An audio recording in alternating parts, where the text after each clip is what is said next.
over a period of time, they need some incentive, and it can be in various forms. For example, some children, when they take to chess at a very young age, they just love the game, and then they take it. Not just chess, any activity. It could be cricket or any other sport or music, arts. So it gives some kind of pleasure when you perform that activity, when you're engaged in that activity. So that can be an incentive in itself.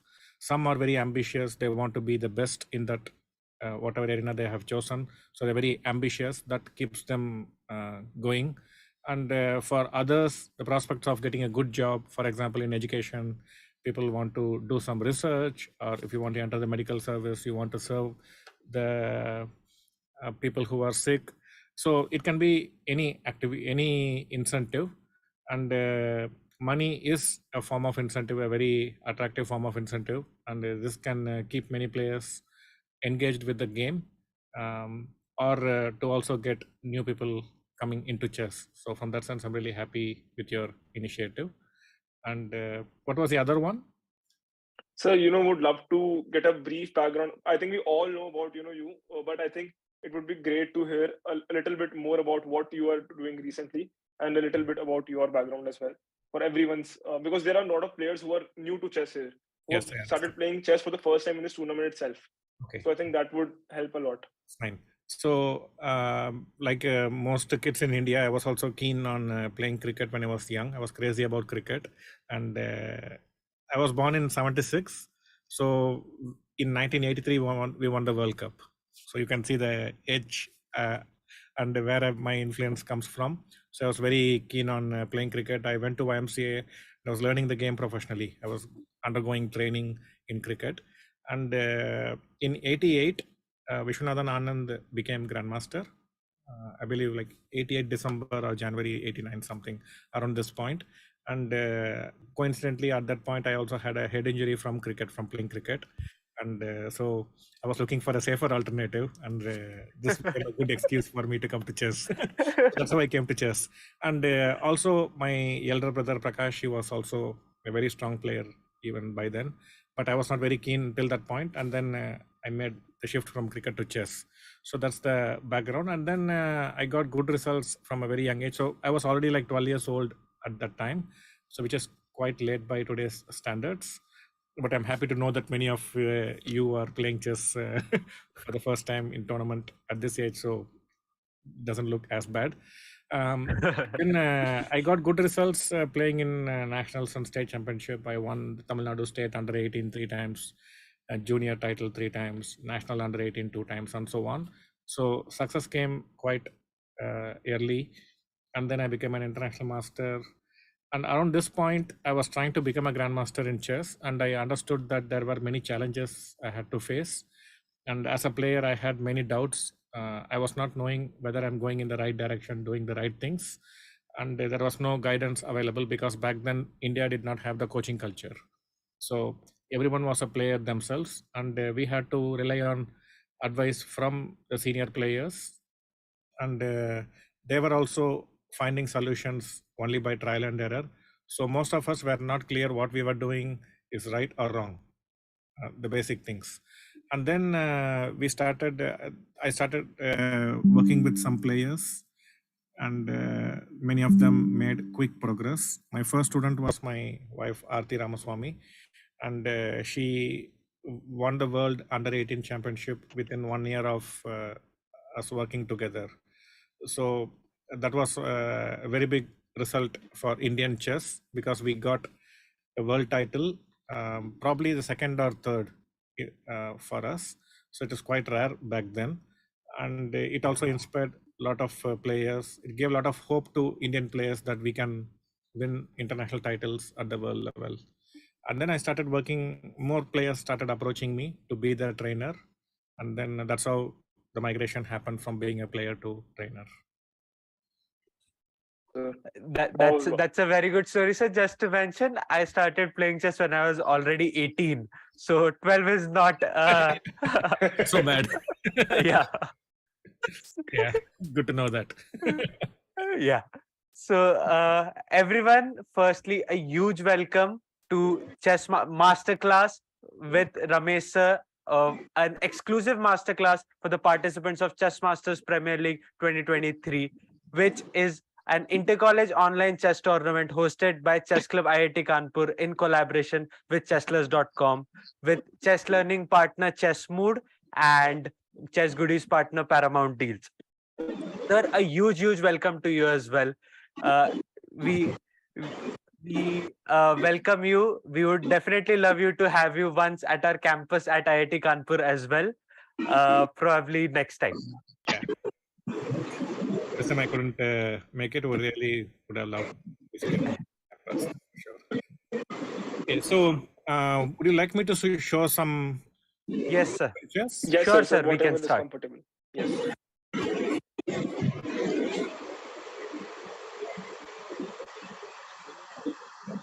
So I'm sharing my screen. This meeting is being recorded. Okay. So now I'm not going to take any complex topic now, but something which is practically very useful for all levels of players. Now, Sure, sir. We can start. okay, so let me. Okay, so I hope you can see the chessboard, right? Yes, sir. It's visible. Okay, so now let me keep some position. So you can just focus on this board, not the other half. Maybe I can make it smaller. Okay, so this part. Okay, so here if you see, now we have the rook and the bishop, and the bishop is in open diagonal, the rook is in open file. So the bishop and rook are pretty good. But what happens when I introduce a pawn on this square f3? Now what happens to the bishop and rook? It becomes passive. So you can say passive or bad bishop. So in chess terminology, we say passive pieces or bad pieces. So let me use the term passive and active for Sure. negative and positive. Yeah, so because of this one pawn, these two pieces are negatively impacted, right? Now let me move this to one file to the left. Now here again the bishop and rook are passive because the pawn is blocking the path, but this is slightly better in compared to the previous situation. Wouldn't you agree? Yes. And now if I move it further to the left, now the bishop and rook are still blocked by the pawn, but at least now they have more space, right? So this is slightly better. So we can learn two things from these examples. One is our pieces become passive if they are blocked by our own pawns. So when you are playing a game, just see to it that your piece's path is not blocked by your own pawns. This is one. And the second learning is, even among the bad pieces or passive pieces, there can be three categories. One, here it is very bad, right? And here, let us say slightly bad. Medium, let's say, and this is very slightly bad. Okay, so three categories. So these two things we can learn from this. Now, in the next situation, I replace the pawn with a knight. Now what happens? Again, the bishop and rook are blocked by our own knight, but in this case, the knight can move easily. In comparison to a pawn, it's easy to move the knight. And the knight is not a bad piece. The knight is a good piece. It is not blocked by anyone. The knight is a good piece, but the bishop and rook are passive. So the second category is, if we block our piece's path with our own pieces, it is not healthy. It's not good. So try to avoid this as well. Now the third situation, now let me put two black pawns in these two squares. Now what is happening? The knight is not able to go forward, right? It is restricted by these two pawns. So the two pawns are restricting the mobility of black's knight, white's knight, right? So as a result, the knight becomes a passive piece. So from this, what we can learn is opponent's pawns can restrict or control our knight. So whenever your opponent makes a pawn move, something like this, just ask yourself, as a result, any of your knight is getting affected, its mobility, its range. Okay, just pay attention to this after every pawn move by the opponent. Now, in the next instance, I'm replacing black's pawn with a white pawn in a different square. And here again, you see the knight is not able to move freely forward. But in this case, our knight is not hampered by opponent pawn alone, but it is our own pawn creating some issues for our knight's mobility, right? And in the third instance, I'm removing opponent pawn and I'm keeping our own pawn.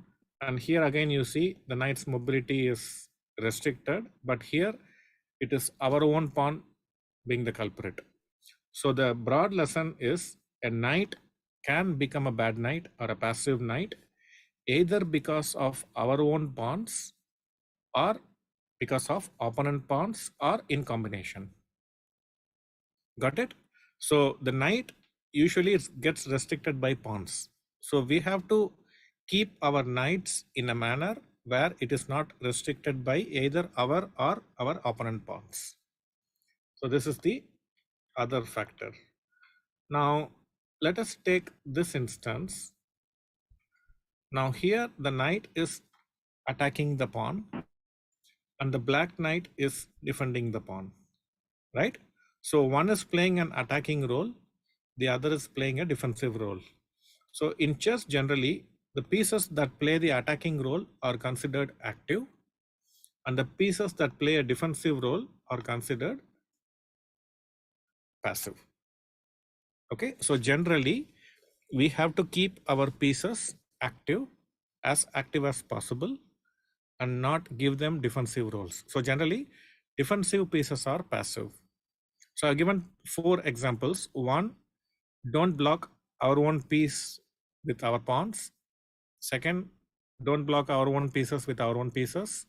Third category, a knight should not be restricted either by our pawns or our opponent pawns. And the fourth, don't keep the pieces defensive.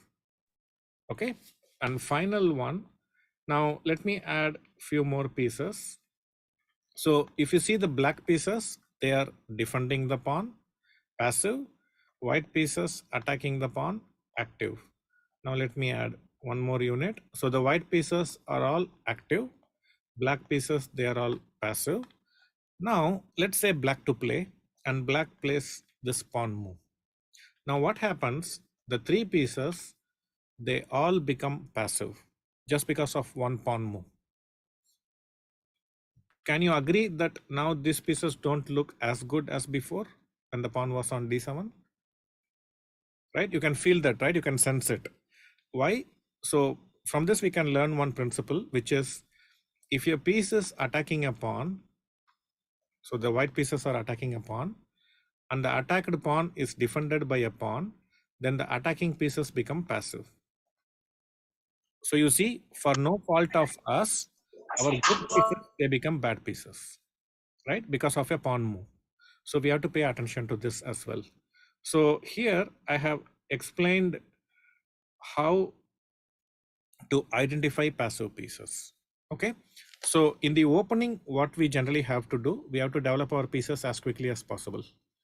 And once we reach middle game, and when we are hurriedly developing our pieces in the opening phase, what happens? Sometimes the pieces don't land in the best possible squares. We have to make some compromises, and one of the compromises can be from whatever conditions I explained just now. So what could happen in the opening phase? Some of our pieces will land in passive squares, would have become passive. Then what we do in the middle game, one of the things many players complain, I don't know how to make a plan in the middle game.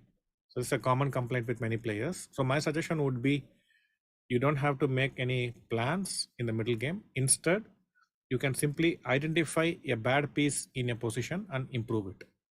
For this, you don't need any plan. You just need to know how to identify a bad piece. That is the part I have explained already. And subsequently, once you have identified a passive piece in your position, find a way to improve them. Okay, make it better. Now, if you can improve the position of placement of one piece, it has a positive influence over the position. Okay, so the whole position becomes, it gets benefited. Okay, so let me show few examples and you can participate as well. Okay, just a moment.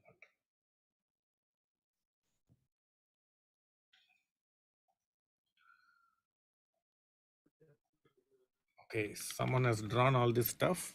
How do we get him? Just give me a second, sir. I'll stop it. And, Okay. just give me a second. I'll take care of that. Looks like some 5th standard kids are babies. Come on, guys. You're pure chess players. Come on.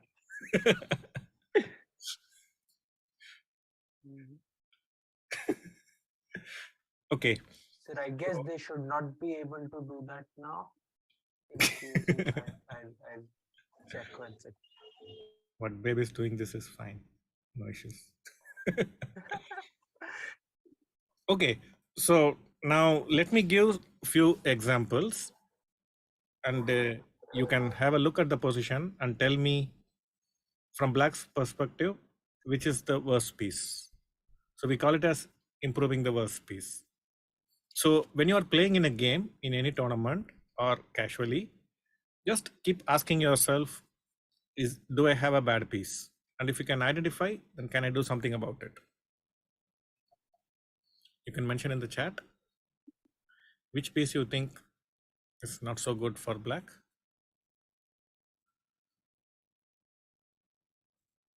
So I already explained how to identify the bad pieces, right? And one more thing I can add, like undeveloped pieces in the opening is also bad.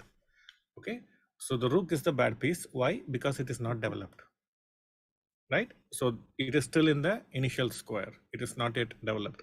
So now the question is, how can, so there are two things. One is the diagnosis, identifying a bad piece, which is only half the job done. The other important part is how do we make it better, right?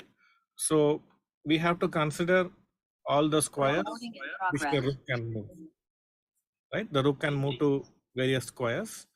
Now we have to go through each square in our mind and try to find the best possible square. Yeah, Ansh, I will come to that. Yeah. So quickly, we can reject some squares. These 3 squares, I think we can, maybe this also, probably this as well. So these squares we can reject quickly. Why? Let me explain the logic. Here it's just hiding behind the pawn. Here too, hiding behind the pawn.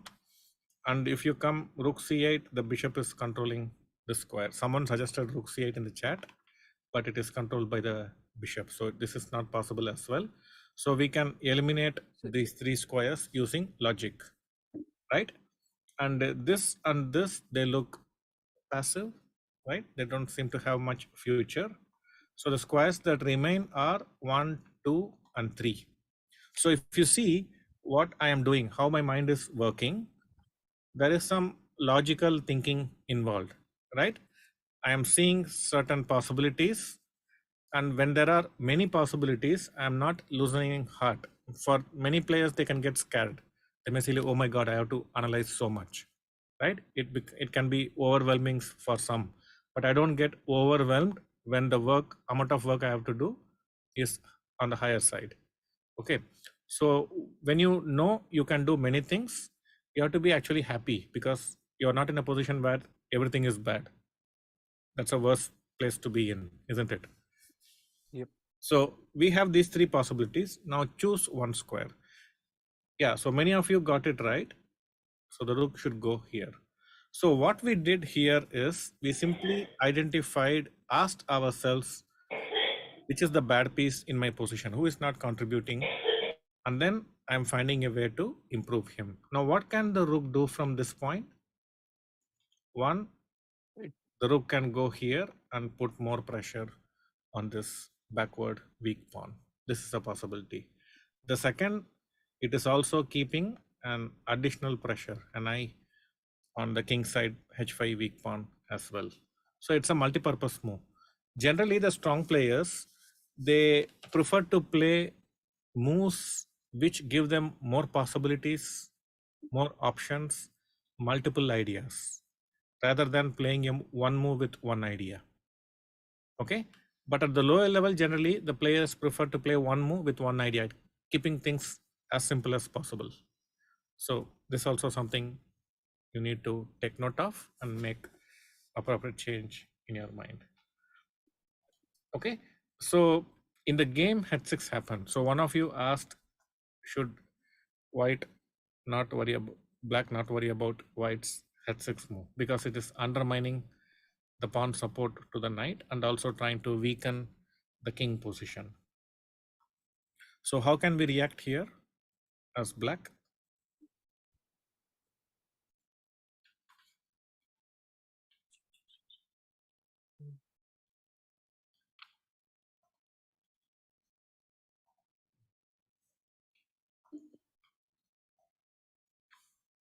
Yeah, Dhruv, you're right. So he played knight g6. So in chess, there is a principle called the drawback principle. Now, what does it mean? So now the pawn is on h5 and the opponent played the move h6, right? So whenever your opponent makes a move, you can ask two things to yourself. One, the good side. We have to be curious about the good side, the reason why he played a move, right? There'll be some reason why he makes a move. So we should be curious about that. So why did he play this move? Okay, so that can give us some information. So he's trying to undermine the support to the pawn, weaken black's king position. And as I mentioned, there was some pressure on the pawn. So that also get resolved. So this is the good side of the opponent move. We should also ask ourselves, is there a negative side to the opponent move? So generally what happens whenever a pawn move is made, the adjacent square becomes weak. Okay, so let me explain. So let us say he plays this move. Okay, white plays this pawn move. Now, when the pawn is here, it is controlling these two squares, right? So these two squares are under control by the pawn. And when the pawn moves, what happens? It loses control on these two squares, isn't it? You can see it, right? Yes, sir. It has lost control. So now this pawn can become weak. Now this rook suddenly has got a good square available, right? So whenever a pawn move is made, the adjacent squares, the squares next to it, they become weak. Okay, so similarly, now when he plays h6, the adjacent square became weak. So we should also, this is the negative side of the opponent move. So what I'm trying to stress here is, when opponent plays a move, we have to see it, we have to get a complete picture. We have to understand the opponent move in its entirety. And how do we do that? By being curious about what are the good things it is trying to achieve, and is there a negative side to the opponent move, the drawback. Okay, so the drawback is the g6 square, and with knight g6, we are taking control of that square, which was not possible earlier. The pawn was on h5. And now we are having 3 times pressure on f4, and there is only 2 protection. So he has to do something about this, right? Now, if he takes, then we can take, and this pawn is under attack, isn't it? And we can also bring the rook again and create an attack. Suppose you come here, I can do like this. Okay, on the next move, I can always win the pawn by capturing it. Suddenly you see this rook, which was on a8, now it has come all the way and it is attacking the king. So the transformation is huge, isn't it? So this is the advantage when we learn to identify bad piece and improve. Maybe I can show one more example. Fine. So again, it's black to play. Let's see. So now if you see from white's perspective, these 3 pieces, they are still in their original squares, not developed yet. And for black, these 4 pieces still in their original squares, not developed yet. And generally this is not healthy. We have to develop our pieces ASAP. So from this point, and it's black to play, our priority should be how can I quickly develop my pieces? Okay, so try to ask yourself which of the pieces you can develop and how. And we can use logic. Now, regarding the bishop, now the bishop can move to any of these squares, right? You cannot go to h3 because the bishop is controlling. You can move the bishop to any of these squares, but if you move any of these squares, there is a drawback. What is that? So the b7 pawn falls. Yeah, the b7 pawn falls. Suppose I move my bishop, he can grab this pawn, and this also becomes weak, right? So what we do, we eliminate the bishop moves. Okay, so this is the easy way to think. So when you have, so first identify what are the things that can move, and then start eliminating. And whatever is left, that is the thing we need to try to make it work. Second, we can eliminate the rook move. One, for this reason, right? We are getting into a voluntary pin, isn't it? It allows bishop c6. And the second, does it look like we are developing the rook? Does this move seriously look like a development? We are just hiding. Instead of hiding behind this pawn, we are hiding behind a different pawn. That's it. Right? So hiding behind the pawn is not rook's job. So we can eliminate the rook as well. So 1, 2 eliminated. Right? 2 out of 4 eliminated. So that leaves the queen and the bishop. Now king d7 looks horrible. So king f8. It makes sense if you feel my king can come under danger in the center. So I want to take it to a corner safety. If you feel that way, you can move the king. It makes sense. But does it look like white has any attack on the king? Either from the front or from this side or from this side? Do you see any attack on the black king? Not really, right? So we don't have to worry too much about the king at this point. So, but we can eliminate these 3 undeveloped pieces. We have very clear reason. So that means we have to develop the queen. Now queen, we see all the possible options. So from this, tell me which queen moves you like. Now you have to make a list. Generally what happens at the lower level, they see one move, they get attracted to that move, and they will convince themselves that is the best move. You understand the thinking process? Just because they see something, they will start liking it. Once they like it, they will convince it is the best. Okay, it's like we will brainwash ourselves. So very honestly, that's what I do. I see a move. My all calculation is based on justifying that move. Yes. And if that doesn't work, I'll play something random. Exactly same. Everywhere, it's the human mind. Human mind, it works like this. Not only in chess, like our biases, our prejudices. We all think we have free will. We all think we are capable of analyzing and taking independent decisions, but in my view, 99.9% are not capable. We are taking decisions only to justify our likes and dislikes, our biases. And through chess, we can actually learn to come out of this mess. So it doesn't matter what I like or dislike. I should be able to keep it aside. I should just be able to take decision based on the requirement of the position. What the position requires, I should deliver.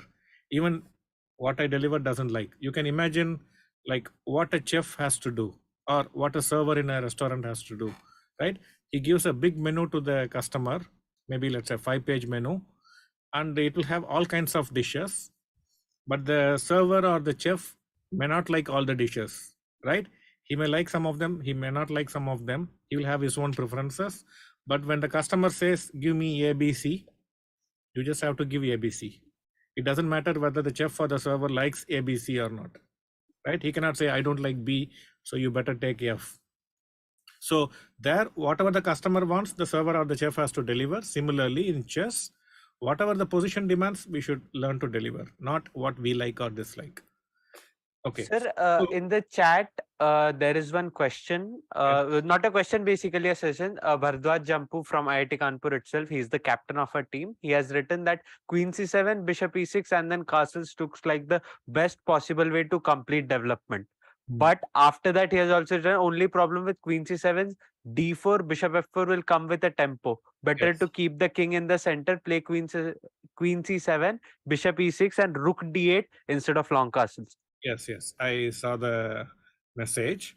It's a very logical thinking. Like he's thinking nicely ahead. He's anticipating that d4 can happen, and then followed by bishop f4 hitting the queen. So he's anticipating, which is a good thing. This is the skill we need to acquire. So my point is, once we realize that the human mind, it works in a way, it tries to convince itself. Once it agrees with something, then it will start twisting facts to prove, hence I am right. Okay, so once we realize this tendency we have to fight against this. So one simple way to fight against this is, the moment you see a move and you are attracted by it, you simply keep it as option A. Okay, and once you know it is option A, you start looking for option B.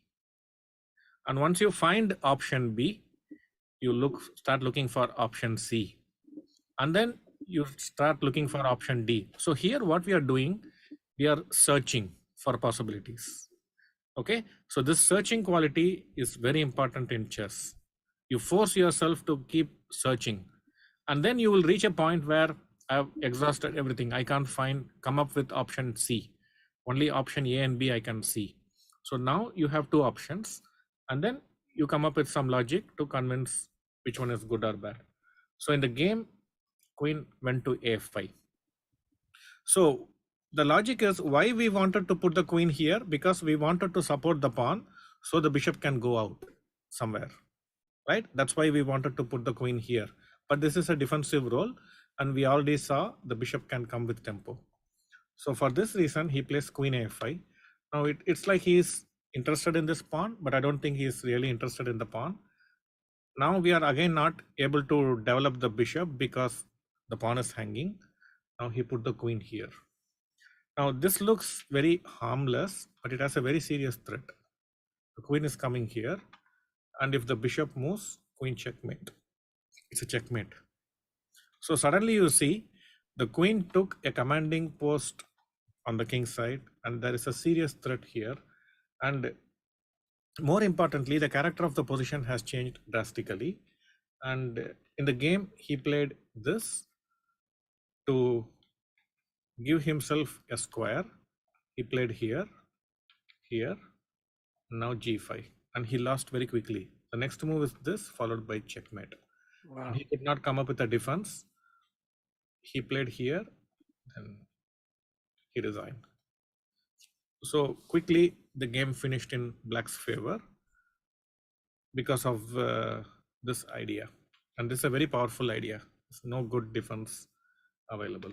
Suppose you come here, I come here. Now the threat is this. Suppose you do something, I put here, and it's made. It's a very serious threat.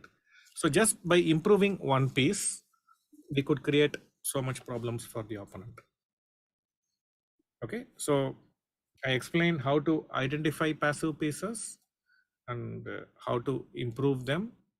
But to master this topic, we need to see many more examples. Okay, so I also try to explain how to make a list, right? Typically the human mind works. We see something, we like something, and we want to prove we are right. Instead of taking that kind of an approach, we should be more curious about the position itself. Whatever it offers, we have to try to bring all those facts out. So this approach is slightly time consuming, but worth it. That's my view.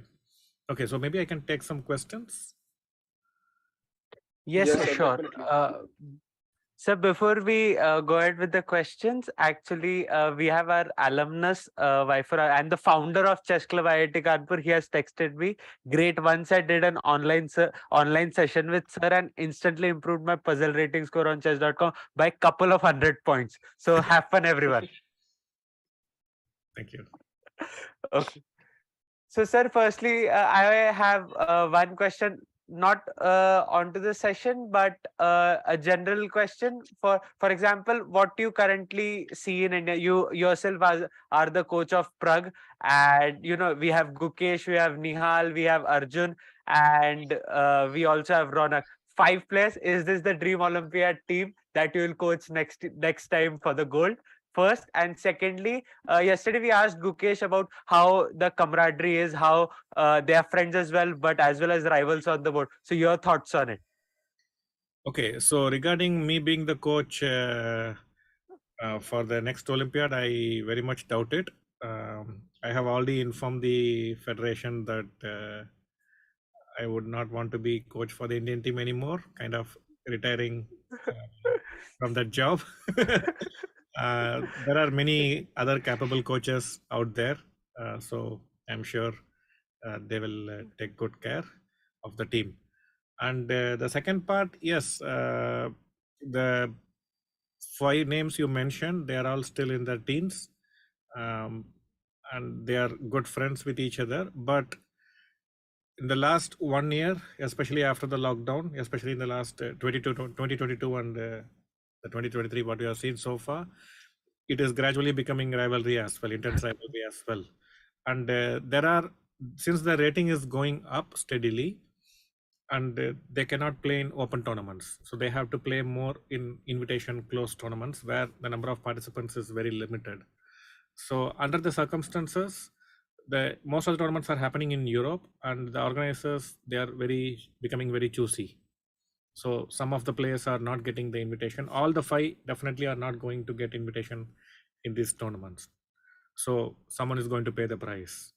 So the rivalry is there, but it's good for India. But I believe we have probably reached 30% of our potential, maybe less. I strongly 30% or believe, less. I strongly feel India is capable of much more. With good effort, we can do much more than what we have done. But I would say it's a good beginning. Yeah.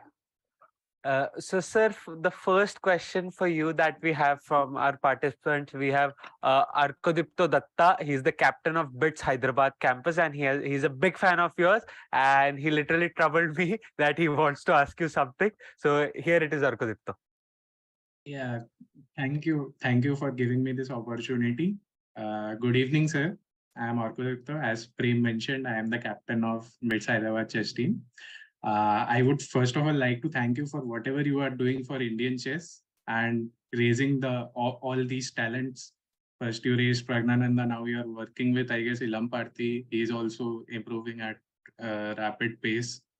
So sir, my question to you is like quite a few of us get stuck at around 2200, 2300 on leeches, or similarly 1600 to 2000 feet day. So how to improve and get to the next level? How to practice? What books to read? How to solve tactics and improve? And what kinds of studies to solve? Can you just tell a bit about that? Yeah. So before sir goes on, plug in. Please buy sir's course on Chessable. Improve your chess calculation. That will definitely boost your rating. Okay. To be honest, I wouldn't recommend my own book because it is for a slightly higher level. It's more difficult to solve. So there are many better books available at this level. So regarding chess improvement, like you are all in IIT, so like it's not easy to get into an IIT, right? And without studying, do you think it is possible to get into IIT? Like when you were in school, you were like you know how it was, right? When you are trying to get into IIT, how much time and effort you have put in. So similarly, any area, any field you want to excel, it requires kind of commitment, and time and effort should be invested. That is the first thing. There are no shortcuts. Now, so you have to put some time and effort into your chess improvement. There is no going around it. So how much time? Each of you have to take a call. It can be anywhere from 1 hour to 3 hours per day. And if you are very ambitious, even more. So, but 1 hour at least, it will be good if you can invest time in your chess improvement. And the second thing is, once you are decided, I want to improve my chess strength. Now, most players probably we keep playing blitz games online, right? But it does not improve our chess strength as much. It's kind of, generally they say practice makes perfect, but in my view, practice only makes things permanent. So if I'm doing something incorrectly, and repeatedly I do that incorrectly, it doesn't make me perfect. I'll just become good at making it incorrectly, right? So it would be good if you can spend few days of every week apart from playing online, which is also fine, but also in doing some study. So one series of books I would recommend is Yusupov series of book, Build Up Your Chess, Boost Your Chess, and Chess Evaluations. So in each of this topic, he has published 3 books, so 9 volumes in total. So you can consider getting this series of books. That is one. The second is you can study classics. By classics, I mean games of past world champions like Alekhine, Capablanca, Fischer, Botvinnik, and so on. So if you can study games from the past, because modern day chess, we are heavily influenced by technology, and it's not totally human chess at the high level. Suppose if you see Carlsen's game or Pragnananda's game, the first few moves are decided by the computers, not by the players themselves. The computer suggests these moves and they are simply repeating it. So if you want to understand human way of thinking, it's good to study games from the past where they were thinking like humans. And at our level, our opponents are also thinking like humans, which means they will be making the human mistakes. So if you study classics, you can understand and identify what are the typical human mistakes and how to punish them, how to exploit them. So this can be learned very well by studying classics. And the third thing I would strongly recommend is to solve plenty of puzzles. So there are many websites, Leechess, chesstempo.com, chess.com. There are many websites which give puzzles. You can go to those websites and solve those puzzles.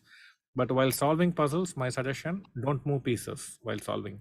Try to get the complete answer in your head. Once you are sure you got the complete answer, not just the first move. At this level, most players think if they get the first move right, they got the solution. No, it's like, I want to build a bridge. It doesn't mean the bridge is built, right? So if you just get the first move, it doesn't mean you got the answer. So that is just a guesswork. So try to get the complete answer in your head. And if it is correct, then you will improve very quickly. So solving puzzles, studying classics, and this series of books should cater to your requirement, I believe.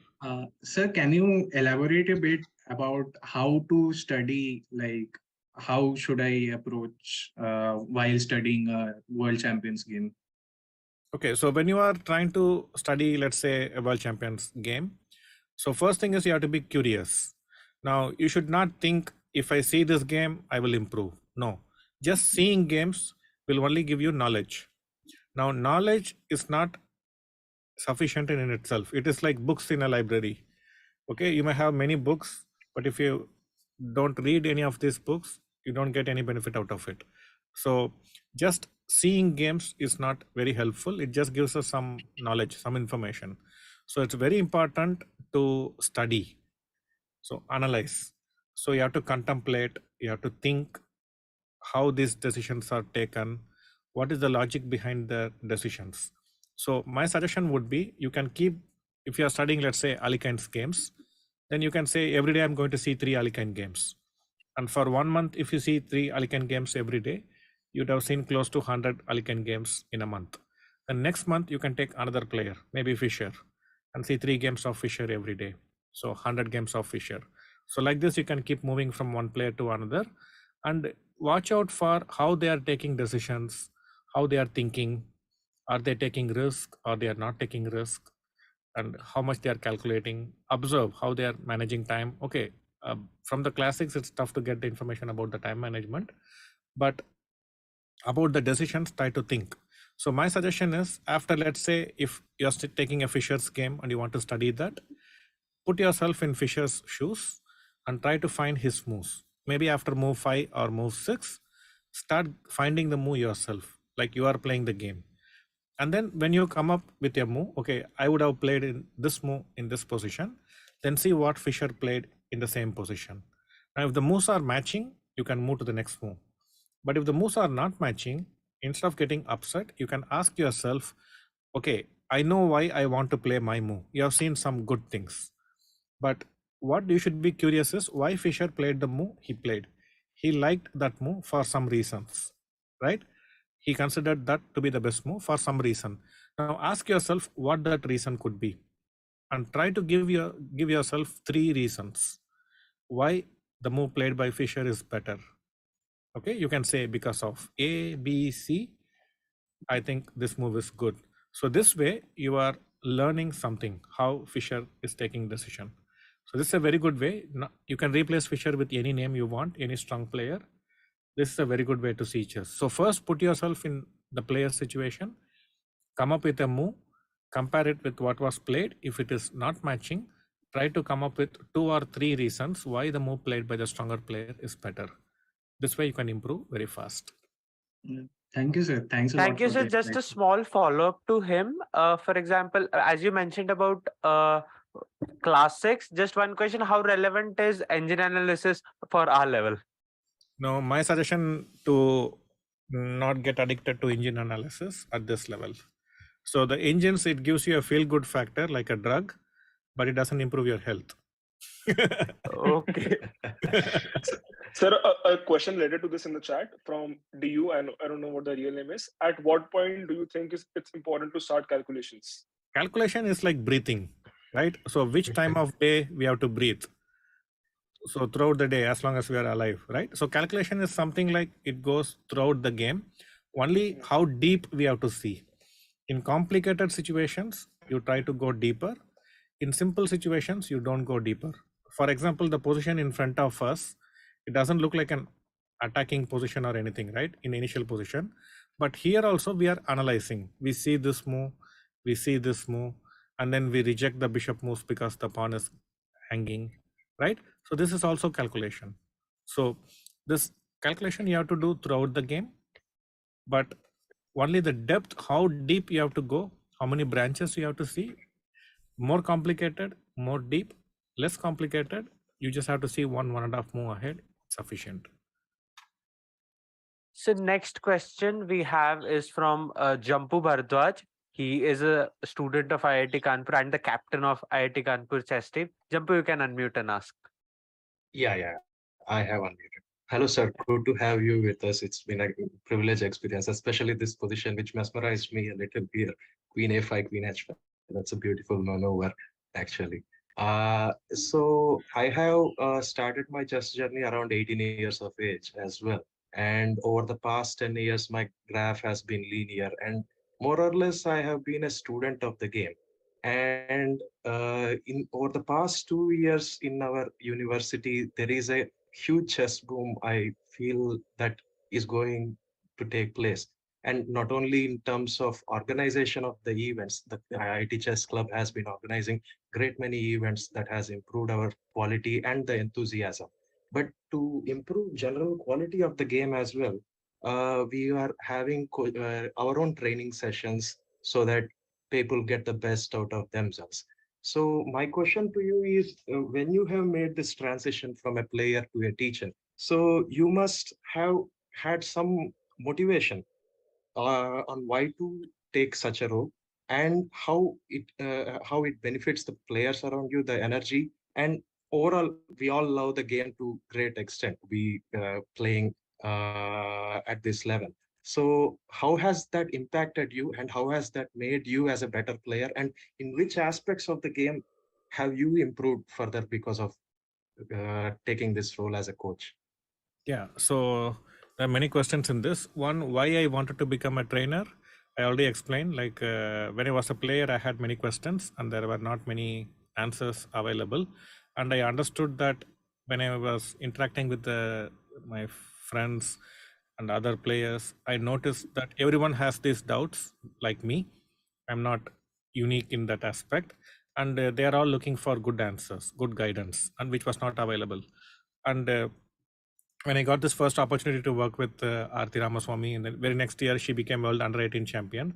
Suddenly I realized like maybe I can be better as a coach than as a player.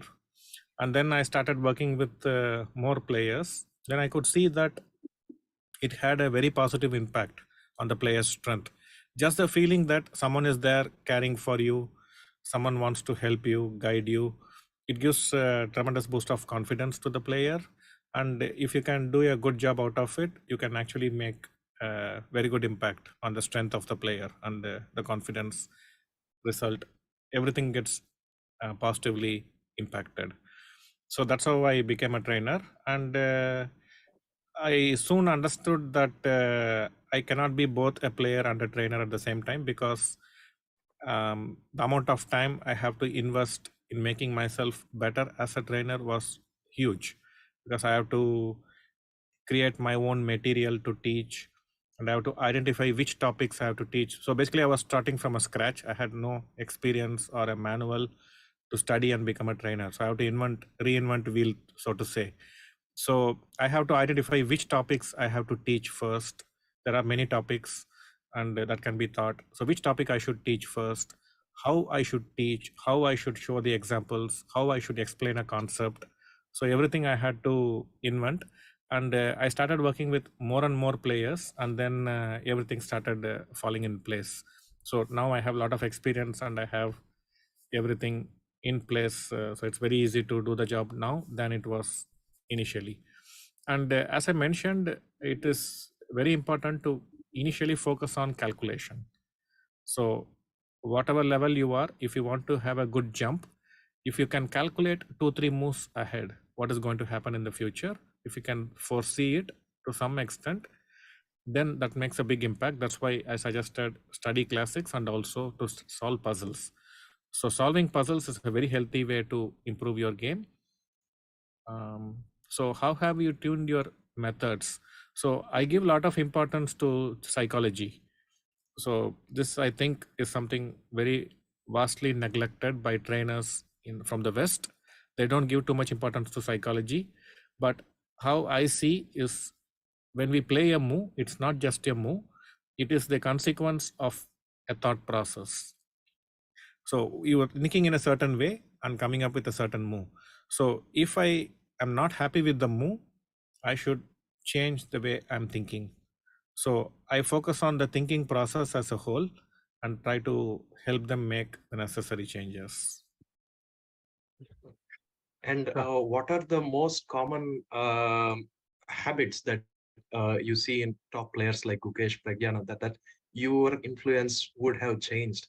So I see a lot of players playing a lot of games and studying less of the game. So how do you? What are the kinds of habits at the highest level that you see needed changing from players? Sir, along with that, a small follow-up, a slightly light-hearted question. What are their most annoying habits that you want them to change as soon as possible? No, it keeps evolving. Now, if you see, if you take iPhone 7, it is not a perfect phone, right? But when it was released, it was like amazing, like, because it is much better than iPhone 6, and there is nothing else available in the market which is better than iPhone 7. But now when iPhone 14 has come, if you see iPhone 7, you will see like, what? I can't do this, and so heavy, screen is so less. You'll find million faults, right? So as the technology also advances, evolves, so does a human player. So when we are beginner, we have some issues, and then when we learn the game, some issues vanish, but they are replaced by more complex issues. So as we evolve into a better player, the weaknesses also evolve. The problems, or whatever we are doing incorrectly, it also changes, it also evolves, and it becomes more complex. For example, in Prag's case, also Gukesh, also Nihal, what I have noticed is the time management. They are very poor in time management, is my view.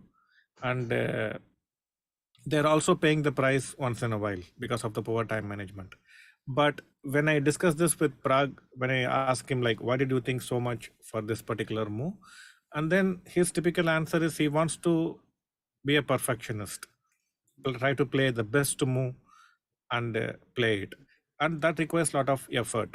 He has to consider many possibilities. He has to recheck his analysis for mistakes, and he has to evaluate it correctly. So there are many processes involved, and that takes time.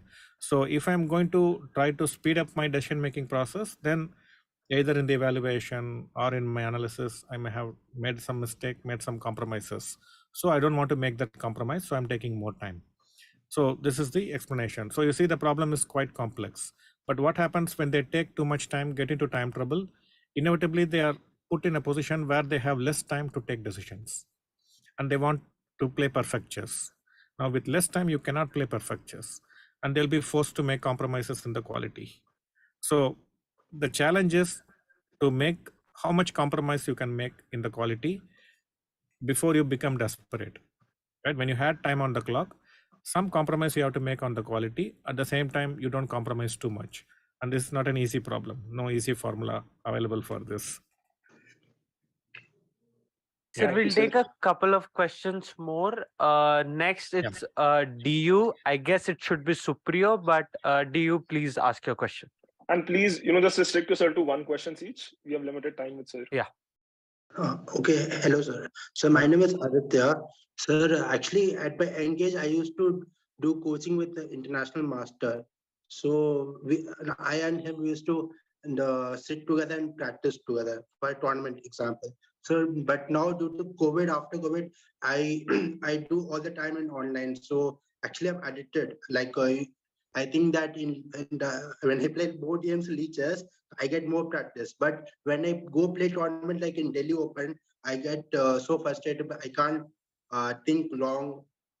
Due to it's a long game, and I can't make the perfect move. So it's becoming very irritated, and I can't score points. So is there any help? So the solution is very simple. And if you ask this question to yourself, you'll find the answer very easily, not very difficult. So one, you are addicted to playing blitz games or bullet games, shorter time control. And when you do that so often, you get used to that, thinking very quickly. And suddenly when you play in a tournament and your opponent is sitting and thinking for 10 minutes, 15 minutes, you'd have played maybe 15 games in that time online, right? So it looks like watching a test match, right? Yes. But if you're playing blitz and bullet is so important for you, simply reduce your expectation from practical tournaments. Don't have high expectations, because our interest is something else.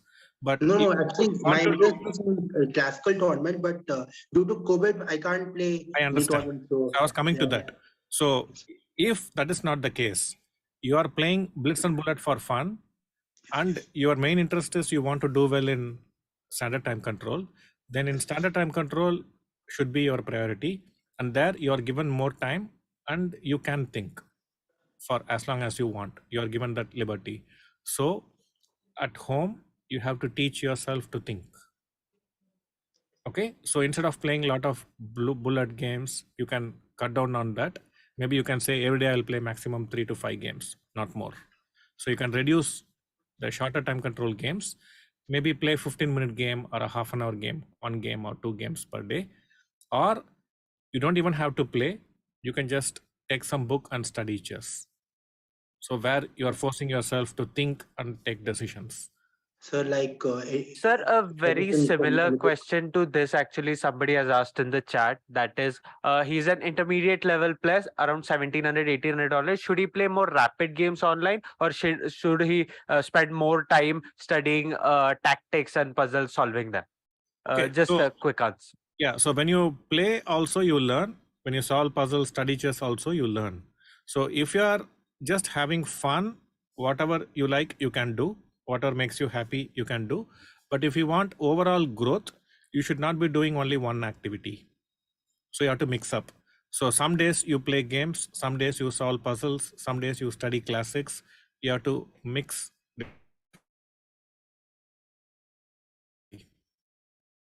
If you restrict only to playing or only to solving, then you'll get only few benefits. It's good to mix up things.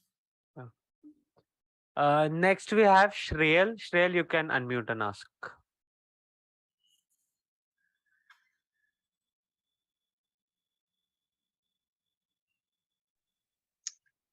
Hello, sir. I wanted to ask how to select the best move from multiple candidate moves when each of them have their own advantages and disadvantages. Yeah, so as you rightly mentioned, every move will have its own advantages and disadvantages, at least most of the moves. In rare situations, there are no conflict. One move is best, and that's it. So when you have choices, we have to realize the possibility for choosing the wrong move is high. Making a mistake is high. When we have less choice, it's hardly very difficult to make a mistake. So usually the mistakes happen when we are given choices. So one of the things strong players do, generally they give options to the opponent and they say, you have option A, B, C, now choose one. So usually they go wrong when we have choices. So first thing, when you realize you have options, become more careful, but not stressed. You just have to become more alert. And then you can use elimination process I just explained at the beginning. So you can, if you have A, B, C option, try to eliminate one from the three. Now it becomes only A and B. And once you have A and B, try to eliminate one more. And then you have only one, you can play that. Now to eliminate this, we can use two tools. One, you can use logic and common sense, or you can use some calculation and prove one move is bad and you can eliminate it. So the process of elimination you can use. Now these things, I've done some YouTube videos also. Maybe you can check it in my YouTube channel. Sure. On these topics, if you Sir, want to go. if you have just 5 more minutes, actually, we have 2 more people who have asked questions, but we have not been able to cover them. Can we do that? Yes, we. Sure. Sure. So next, Sai, please unmute and ask your question to sir. Sir, very honored to have you here. My question is that as we go up the rating ladder, we need a solid opening repertoire. Because in 1600, 1700 ratings, it doesn't matter much what you play in the opening as long as you play well in the middle games. So, but there's no, I didn't find a solid way to learn many openings. So is there a good way to study that? Okay. What is your rating? What is your rating, Sai? Sir, on chess.com, it's about 2000. On Leeches, it's 2300. Okay. So I'm not sure how it translates to FIDE rating. But 1500 okay. As you FIDE. mentioned, 1500 FIDE. Okay, fine. So at this level, the opening, rather than memorizing openings, what I would recommend, there are few ways to learn the opening. One, I would not recommend buying big opening books and trying to learn them. There are just too many openings. And for each opening, if you buy a big book or a big database, it's going to be very hard. So my recommendation, you can consider getting Encyclopedia of Chess Openings. It's called ECO, Encyclopedia of Chess Openings. You get the latest version. And from that, it will be like few pages. And if you can go through those few pages multiple times, you can memorize it very quickly. And at this level, if you can just memorize some initial 10 moves or 12 moves in every opening you play, that is good enough. Not too many branches, but the relevant ones. So for this, Encyclopedia of Chess Openings is a good starting point. If you want to learn from computers, you can just follow a good player who plays your opening. So suppose you play Sicilian Knight off with black, just put the position and search in ChessBase if you have ChessBase, and you will get many games. Identify one player who is playing this opening consistently and search for his games, create a separate database of that player, see all the games, try to memorize and copy whatever move orders he is choosing. So copying a strong player's move order is another way. Encyclopedia of Chess Openings is another way, or randomly choose 10 good players games in the opening you want to learn and see that game multiple times and try to remember. This is good enough. Okay, so thank you. Sir, also in this question, after Queen F5, can't white play King F1 and King G1? Yeah, so Queen A5, you have to worry about this. So if you play, I can take the pawn. Oh. right? So next we have Ansh. He has been waiting for. He had asked his question in chat quite long back, but we missed him. So Ansh, you can unmute and ask your question. Hello, sir. Pleasure to Yes. ask this question to you. Actually, there are two questions one that I asked, that, and there is one more question that is responsible for a lot of this time. That is, like, I have suffered a lot when converting better positions into winning games, and I have observed this that we become a lot more conservative, want to say much more safer lines, and we are not playing very accurately during that's my problem, that I'm not playing very accurately in winning positions. So how to cope up with that? Sorry, the voice was not very clear. So if I heard correctly, one, you said you have a converting advantage into a win is an issue, and the other is time management, or what was the other issue? I said that I have observed that during winning positions, I want to play much more safer lines, and I'm not able to calculate very concretely because of that. Okay. He wants. Yes, sir. Yes, I understand. Yes. So what you can do is one, work on solving puzzles. So your calculation skill is up to the mark. When you have to calculate, you are able to do it. That is one. The second is try to take some games of good players. For example, Fisher, Carlson, Karpov, Smyslov. Like, they are all very good technique. They have very good technique. When they get an advantage, they usually convert it into a win. So take one player or few players who have very good technique and observe closely after they get an advantage how they are playing. Okay, one of the very important thing when you have an advantage is to prevent counterplay. Most of the time our opponent escapes with a draw because we give counterplay. Means anything good your opponent can do, then it's very difficult to convert our advantage. So instead of implementing our plans, we should try to identify any good plans the opponent has and try to prevent it. That way we can restrict counterplay, we can convert more positions into win.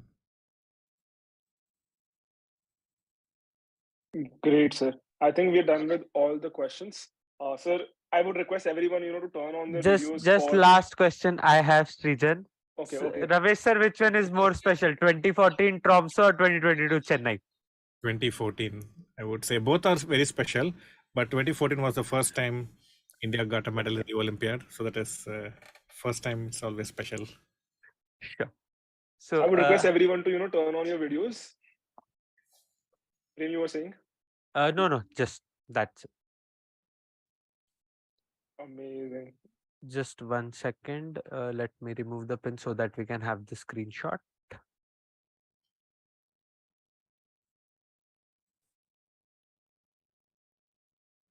And 5, 4, 3,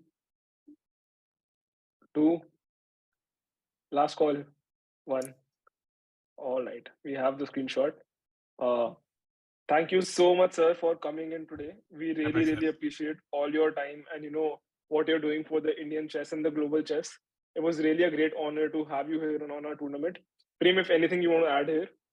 No, sir. Just that a huge thank you for your time. We are honored to have you with us, and very frankly, on a personal note, sir, there were so many mistakes that I usually do because I am a player who started playing in the lockdown itself.